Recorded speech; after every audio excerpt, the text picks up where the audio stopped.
Om Swastiastu. Assalamualaikum, salam sejahtera dan namo buddhaya untuk seluruh saudara-saudara saya di Indonesia khususnya dan di dunia pada umumnya, dimanapun kalian berada. Peace. Halo guys, ketemu lagi di channel kesayangan kita, Ekspedisi Alam Lain, bareng saya Benol dan tentunya partner saya Gus Robin Peaceman. Peaceman. Oke. Forever. Forever. Oke, pembahasan kita kali ini tentang ibu kota negara atau sering disebut dengan IKN. Nah, jadi belakangan ini masih terjadi kontroversi tentang pemindahan ibu kota negara ke daerah Kalimantan Timur. Nah, hingga saat ini masih banyak desas-desus penolakan dari berbagai elemen tentang pemindahan ibu kota tersebut. Nah, pembahasan kita kali ini tentang IKN ke depannya atau di masa depan, future of IKN. Nah, sebelumnya kita udah pernah membahas tentang beberapa IKN. Kalian bisa scroll video kita tentang IKN tersebut. Nah, sekarang khusus kita bahas adalah future of IKN, Masa depan IKN. Jadi apa yang Gus Robin lihat? Dan masa depan Indonesia, betul. Masa depan IKN dan Indonesia ya. Ini bersangkut paut ini. Untuk memang pembangunan IKN ini kontroversi, betul. Antara ada yang setuju dan ada yang tidak setuju. Jika dilihat penempatan IKN sudah benar menurut saya di Kalimantan Timur, karena tempatnya ini tidak rawan dengan bencana, jauh dari bencana itu. Nah, tempatnya juga strategis, asri, adem lah, masih adem, masih bagus. Cuma takutnya kan paling ada bencana banjir aja yang saya takutkan, namun masih bisa ditanggulangi. Ya, ditanggulangi menurut saya. Asalkan bagus penempatan saluran. Alam-alamnya bagus, jangan terlalu membabat banyak hutan, itu aja. Saluran drainasenya juga harus bagus, kan seperti itu. Masa depannya ini kalau saya lihat sebenarnya memang cocok untuk dipindah. Menurut saya ini kenapa? Satu, ibu kota Jakarta sudah penuh. Sumpah. Dua, di Jakarta juga sering terjadi bencana, apalagi banjir. Nah, yang saya takutkan banjir dan air laut. Gunung meletus, air laut. Ini air lautnya air rob, ya. Takutnya Jakarta ini kena rob air laut. Daratan turun, air lautnya naik, jadilah rob bangunannya. Ini yang saya takutkan. Nah, pemilihan IKN ini bukan berarti semata-mata ada buruknya saja, tapi kita pandang dari sisi baiknya. Jangan berpikir negatif saja. Memang pembangunannya wow sekali menghabiskan. Ya, triliunan ya, ratusan apa berapa? Mungkin ratusan triliun ya.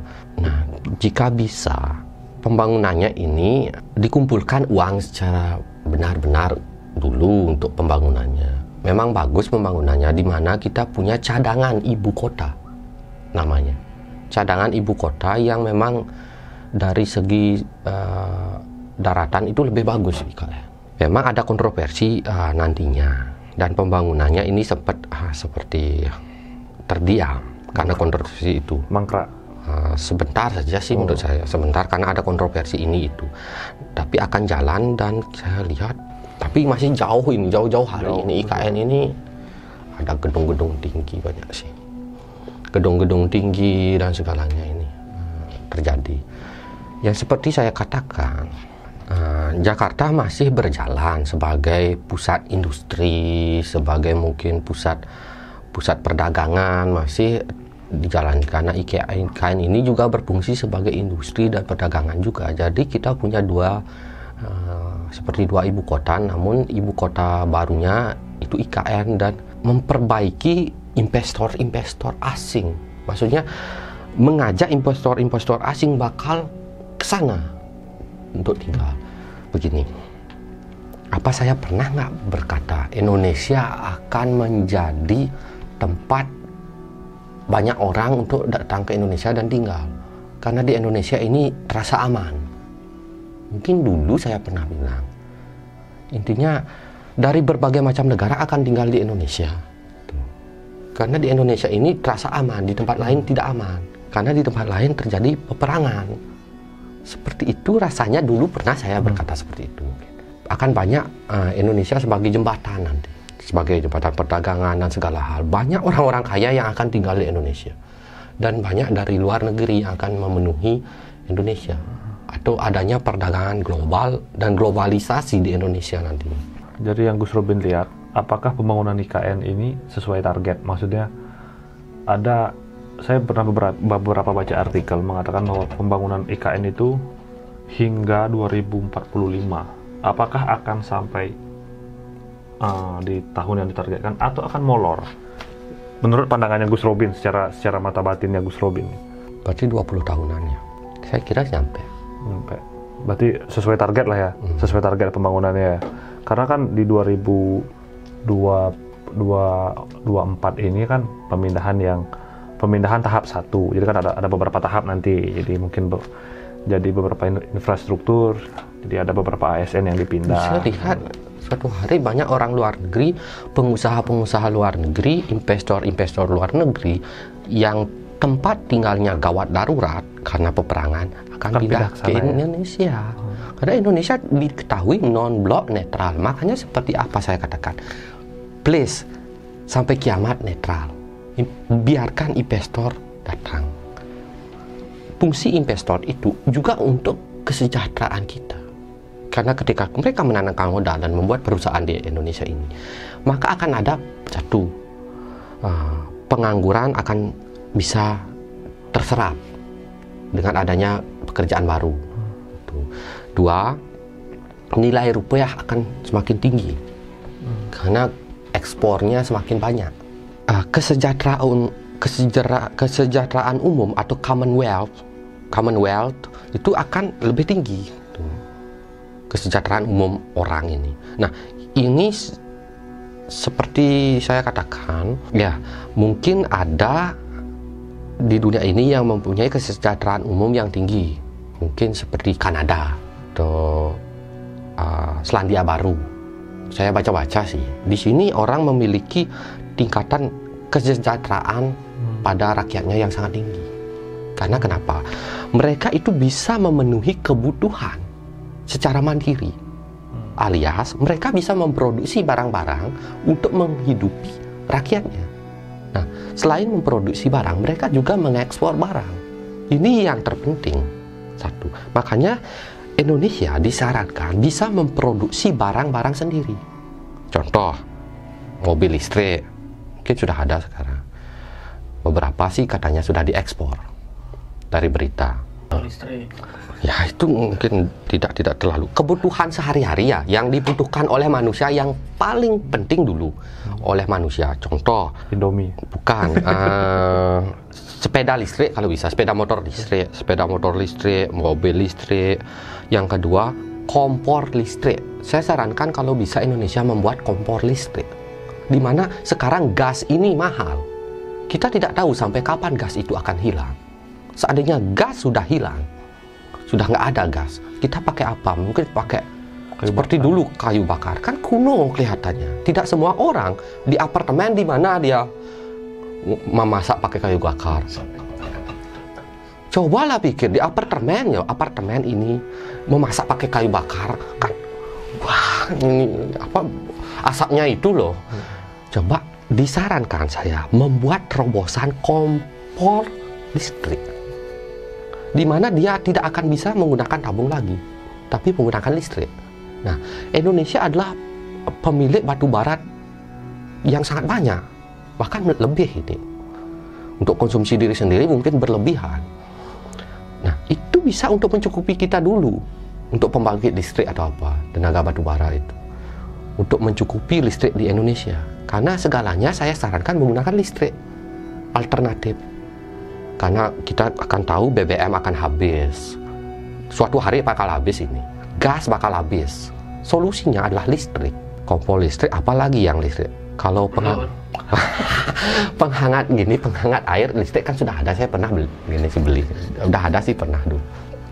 Ya, yang serba listrik itu digunakan, itu alternatif menurut saya. Ini terutama terobosan baru, saya sarankan Indonesia membuat kompor listrik untuk gas sekarang mahal.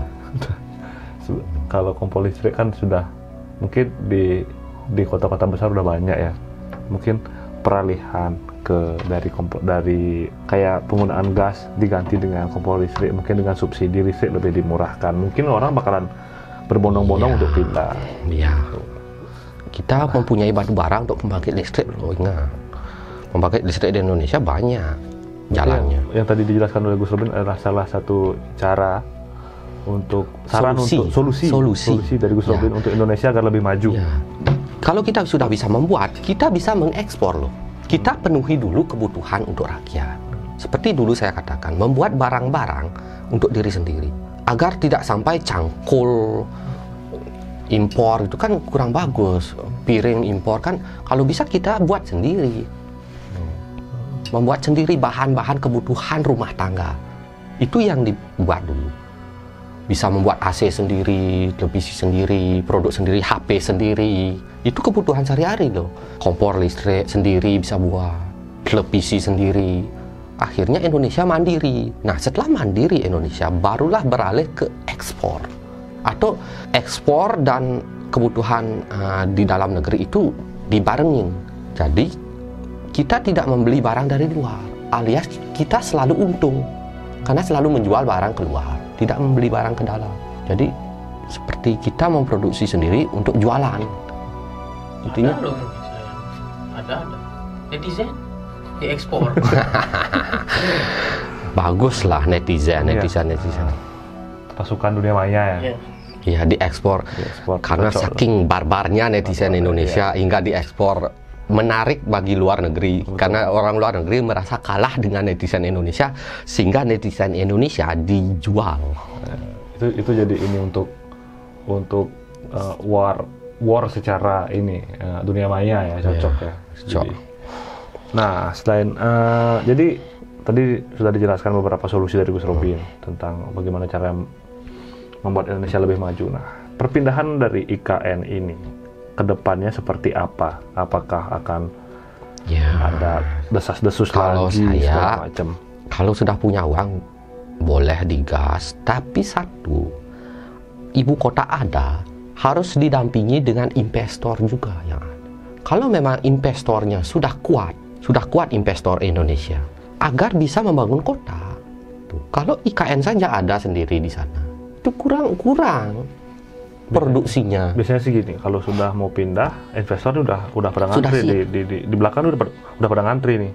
Nanti dia mau bangun ini di sini. Ya, bangun ini pabrik di sini, hotel di sini, tempat wisata di sini. Pokoknya ini lengkap harus. Cuman biar tetap kalau menurut saya pribadi, kalau pembangunan IKN harus lebih tertata dari Jakarta yang sekarang, karena ini seperti yang kita tahu, Kalimantan itu kan paru-parunya dunia lah ibaratnya, biar tidak terlalu barbar juga untuk ngebabat hutan. Iya. IKN itu disarankan memiliki zona merah dan zona hijau. Zona merah adalah zona vital yang tidak boleh ditinggali dan tidak boleh dibeli atau milik pemerintah. Tidak boleh dibangun. Sama sekali tidak boleh dibangun. Atau zona itu memiliki masih seperti hutan. Jadi jangan seperti di Jakarta yang berdesak-desakan, tidak ada batasan satu sama lain. Nah, itu saya sarankan jangan seperti itu, tapi dibuat jarak sejauh mungkin. Jaraknya agak jauh-jauh, tapi jalannya itu tetap ada. Jalan-jalan penghubungnya. Jalan-jalan penghubungnya masih tetap ada, tapi jaraknya tetap jauh. Jadi hutan itu tetap terlindung. Disarankan setiap tempat itu ada batasan. Jadi agak jauh-jauh ini. Nah, terus kalau pandangan Gus Robin, pembangunan IKN ini kedepannya seperti apa?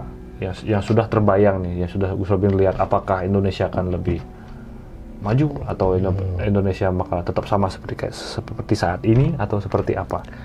Sebenarnya ada atau tidak ada IKN, Indonesia sebenarnya tetap bisa maju. Cuman fungsi IKN ini adalah menyelamatkan istana negara yang mungkin dari kepadatan penduduk, dari kemacetan dan dari apa namanya sumpek gitu. Sumpek kan. Apalagi ada bencana-bencana banjir atau ke air bah, takutnya rob gitu, air bah atau rob terjadi suatu hari. Kalau Kalimantan masih kuat dia, masih kuat dia pulaunya. Jadi bagus, cuman jaraknya dijauh-jauhin. Jangan berdekatan seperti Jakarta. Dikasih batasan-batasan. Ini boleh dibeli, ini contoh ini zona merah, ini zona hijau, ini zona hijau. Jadi dibatasi zona merah. Tuh. Di tengah-tengah zona merah diapit oleh zona hijau. Nah, hijau merah, hijau merah, hijau merah seperti itu kalau saya sarankan. Bukan lampu stopannya. Hati jalan. Tapi zona merah artinya zona kuning, pipa. hati-hati bangunnya. Tahu lagi ya. Zona merah artinya zona yang tidak boleh dibangun sama sekali atau dilarang. Iya. Itu artinya agar alam ini tetap seimbang dengan bangunan. Nah, yang vital-vital dibangun di sana, atau pusat-pusat pemerintahan, atau pusat-pusat perdagangan, tuh, boleh dibangun di sana, pusat-pusat perdagangan. Yang pusat-pusat pembangunan gitu, dan limbah-limbah pabrik seandainya membangun pabrik di sana disarankan dimanfaatkan ya. Karena beberapa ada yang bisa memanfaatkan limbah pabrik, dijadikan ini, jadikan itu. Jadi kita manfaatkan apapun yang ada. Plastik pun bisa dimanfaatkan, didaur ulang. Kaca pun mungkin bisa didaur ulang. Besi, kaca, plastik itu bisa didaur ulang. Bahkan sampah organik pun bisa didaur ulang jadi pupuk atau apapun. Banyak hal yang bisa didaur ulang, termasuk limbah pun katanya bisa didaur ulang. Menjadi apa mungkin nggak tahu. Ya. Kalau Gus Ruben lihat masa depan jauh gitu ya, ini nanti akan berpindah lagi nggak Enggak. ibu kota? Ini yang terakhir nih. Ini yang terakhir. Saya berharap ini Sampai terakhir. Tapi kapan? pandangan batin saya Ini terakhir. suatu hari ya lagi sekali. Tapi jauh, entah kapan itu, ribuan mungkin tahun. Oh, masih jauh. Ya saya bicarakan yang mungkin yang memungkinkan ini dulu ya. Masih jauh itu. Masih jauh. Tapi bakalan ada, tapi jauh-jauh hari lagi. Jauh. Mungkin dekat-dekat kiamat mungkin. Dekat-dekat kiamat yang aslinya mungkin pindah. Ini jangan melihat IKN dari sisi buruknya saja. Kita lihat dari sisi baiknya. Fokus dulu untuk Indonesia ya. Untuk IKN ini pelan-pelan saja. Pelan-pelan. Jangan terburu-buru untuk mengambil keputusan. Cepat-cepat selesai. Nanti nggak ada apa. Mangkrak takutnya. Harus kita benar-benar punya dana yang cukup. Contoh, kita menyisihkan uang selama 10 tahun. Contoh, untuk IKN. Bisa, Indonesia bisa melakukan itu. Bisa. Khusus untuk IKN, membangun IKN saja. Sisihkan uang 10 tahun misalkan. Atau 15 tahun untuk IKN. Itu bisa banget. Gampang nanti pajaknya dinaikin lagi. Bukan begitu. Makanya seperti saya katakan, Indonesia harus punya terobosan-terobosan baru. Selain di kebutuhan rumah tangga, kebutuhan militer juga. Kita mungkin Indonesia sudah bisa membuat tank, tapi Indonesia disarankan bisa membuat rudal atau apa. Itu agar kita tidak mengimpor. Kalau bisa kita mengekspor. Itu segala negara yang bisa mandiri adalah negara yang punya kesejahteraan umum yang tinggi. Gini, kalau menurut saya, SDM kita sudah ada yang mampu, cuman pejabat kita yang nggak ada yang menerima karena ladang mereka hilang. Kalau seandainya mereka mau menerima, otomatis mereka nggak bisa ngimpor. Kalau impor atau Masalahnya cuma satu, koruptor, balik Ya, lagi ke sana. memang benar koruptor. Itu Karena kepentingannya mereka. Itu dia. Saya berharap harus ada yang berani. Koruptor hukum mati dimiskinkan itu. Udah Harus selesai. ada yang berani mengeluarkan kata-kata dan berani melawan itu. Harus ada yang memang benar-benar nekat dan benar-benar jantan untuk membangun Indonesia. Terobosan itu hanya bisa dilakukan demi keberanian, hanya dengan keberanian. Berharap suatu hari seperti saya sarankan, mudah-mudahan saja seorang sosok pemimpin yang ditunggu-tunggu oleh Indonesia datang. Nah, karena Indonesia ini diincar oleh negara lain sebenarnya. Diincar kenapa? Karena tempatnya strategis, menurut saya aman, kaya raya. Atlantis ya. Gampang banget di sini untuk bercocok tanam dan segalanya. Indonesia juga disarankan, garis bawah, berfokus pada pertanian, perkebunan, dan peternakan. Mulai berfokus pada pertanian, peternakan, dan perkebunan. Ini nanti saya juga akan mempelajari ini untuk kehidupan saya sendiri. Selain usaha, itu kan usaha membuat barang-barang gini namanya. Kita juga berfokus pada faktor itu, sistem itu. Dan pariwisata, hidupkan lagi. Karena pariwisata itu menyumbang banyak sega untuk Indonesia. Dihidupkan lagi pariwisatanya. Pertanian, perkebunan, peternakan, ditingkatkan lagi, diberikan terobosan-terobosan baru. Saya belum bisa memberikan terobosan ini karena saya masih eksperimen. Suatu hari juga saya akan melakukan itu. Sebenarnya Indonesia udah punya ini. Itu dibilang torpedo gitu kan, apa namanya? Bisa membuat roket, rudal. Gitu. Kita udah punya Naga Indosiar. Lebih canggih lagi. Kita bisa ekspor ke Naga Indosiar. Sebenarnya bahannya banyak di Indonesia. Kalau mau dibuat bisa kok itu. Iya, Naga Indosiar ya. Iya. Kita nggak kekurangan bahannya kok gitu. Grandong gitu. Itu nggak bisa. Itu hanya ada satu nggak bisa diekspor. Dicetak ulang. Nggak bisa itu. Rudal. Jadi bagaimana ya? Harus ada orang yang berani melakukan terobosan inovasi itu. Seandainya ada yang berani memberikan motivasi-motivasi atau terobosan-terobosan demi kemajuan Indonesia, Indonesia pasti maju. Jadi intinya adalah jangan lihat permintaan IKN dari sisi negatifnya saja, tetap lihat dari sisi positifnya juga. Kita harus sebanding melihat antara negatif dan positifnya, seperti itu. Pemilihan IKN itu sudah tepat menurut saya, karena Jakarta ini rawan. Rawan itu penyebabnya. Rawan bencana. Sekarang pemilihan di sini sudah sangat bagus di daerah Penajam, Pasar. Memang bagus, sudah pas. Kalimantan Utara. Lalu ada nggak dari Soekarno tentang IKN? Sebenarnya masalah IKN tidak pernah ada masalah dari Soekarno. Maksudnya apakah ini kan impian Soekarno ya untuk memindahkan ibu kota Kalimantan jadi ibu kota gitu lah. Ya, tapi dihalangi dulu. Lalu apakah sekarang ada pesan yang impiannya dulu gitu? Ya, wujudkan impiannya. Jika kalian sayang sama Soekarno, wujudkan impiannya. Karena itu tidak terjadi dulu karena ada hal yang menghalangi. Jadi intinya adalah itu. Ini juga merupakan sebuah impian dari Soekarno. Mari kita wujudkan bersama. Kita dukung pembangunan IKN. Jadi siapapun yang berjasa untuk IKN, mohon dibuatkan patung sebagai ucapan pahlawan. Selain patung Soekarno, mungkin ada patung orang lain, misalkan patung Bapak Jokowi yang membuat IKN ya. Diisi juga, meskipun tidak terlalu besar, agar tidak mengeluarkan dana yang besar. Ya tidak terlalu besar juga nggak masalah, yang penting ada. Siapapun yang sumbangsi, siapapun yang berjuang untuk Indonesia, ya boleh ditaruh di sana patungnya. Patung Gus Robin. Wow, sangat saya inginkan. Saya sendiri sangat menginginkan patung saya dengan posisi seperti ini. Patungnya. Ini artinya peace, kedamaian. Di tengah hutan taruhnya. Jahat sekali di tengah hutan ya. Di kota. Di Batam.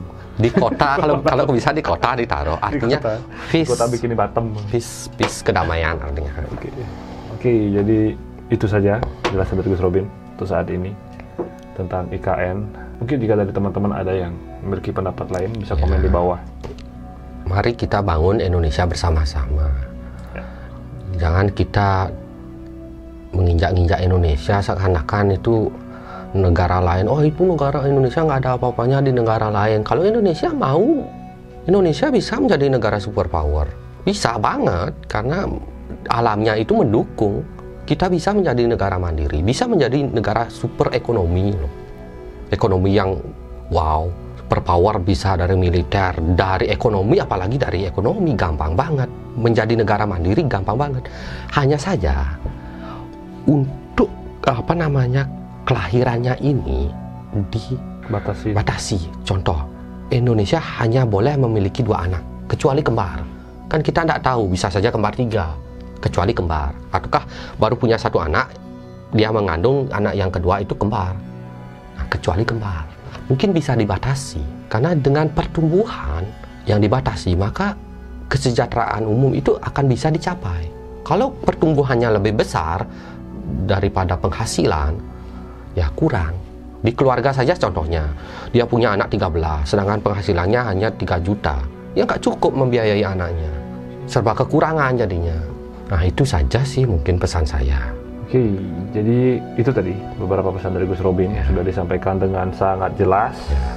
Mungkin setiap tahun saya akan selalu memberikan pesan demi kemajuan Indonesia. Saya hanya seorang penyampai pesan dari dunia sana. Jadi konten-konten seperti ini akan tetap ada setiap tahun. Sebagai penyemangat, sebagai motivasi untuk Indonesia bisa lebih baik lagi ke depannya. Dan akhir kata, saya Benal Permadi dan saya Banjir Rob. Bukan Banjir. Saya Gus Robin Peace. Suatu hari saya ingin membuat patung seperti ini. Kalau suatu hari saya punya uang di rumah, patung saya sendiri dengan seorang seniman dari Bali sendiri. Dari Bali. Senimannya dia sendiri. Kita lihat abstrak apa nanti. Oke, kita berdua pamit undur diri. Tapi sebelum kita pamit undur diri, kita ingin mengucapkan terima kasih banyak untuk teman-teman yang sudah menonton kita, support kita, yang tidak pernah lupa untuk memberikan like ataupun komentar tentang apa yang kita buat. Akhir kata para Mesanti. Om Santi. Om, jangan lupa di share, like, dan subscribe channel kita Ekspedisi Alam Lain. Sampai bertemu di video selanjutnya dan cheerio. Bye-bye.